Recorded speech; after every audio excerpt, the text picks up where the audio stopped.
listen, if this has happened to you at some point, please watch this.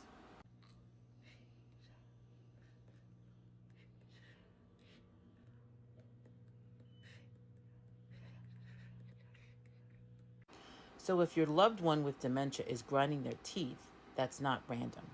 It's communication. Teeth grinding in dementia is called bruxism.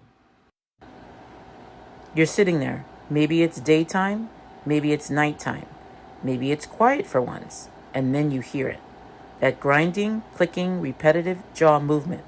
It's easy to think, is this just dementia? Is this normal? Do I ignore it? Let's break this down in layers.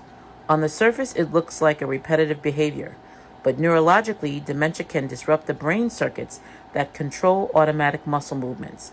That's why we can see jaw clenching, grinding, or what sometimes looks like phantom chewing. Now, clinically, this is important as it can also show up in certain times of dementia, like frontotemporal dementia, as a known behavioral pattern. Emotionally, though, this is where caregivers miss it. This can be distress, confusion, overstimulation, or discomfort the person can no longer verbalize. And sometimes it's pain. So I want you to stop thinking of this as just a behavior. This is not random.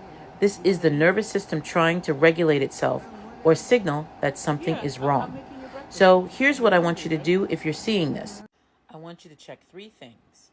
1, are there any signs of pain? Refusing food, facial grimacing, or new agitation are some of the signs. 2, are there any dental issues, such as loose teeth, ill-fitting dentures, or oral discomfort? 3, are there any recent medication changes that can affect movement? And then, just as important, 4, look at the environment. Noise, overstimulation, chaos, all of that matters. And please don't wait until you see swelling in the face, obvious mouth pain, chipped teeth, or grinding that's constant and disrupting their sleep. That's a signal to bring them in to a dentist or get medical support quickly.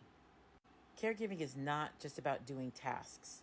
It's learning how to read the signals when the words are gone. And the more you learn how to decode the moment, the less alone and confused you'll feel in it. Please drop a moment in the comments and I'll decode it for you. And I will see you at the next one. And remember, you are not alone. For my mom, she was just hungry. I fed her and all was right in the world.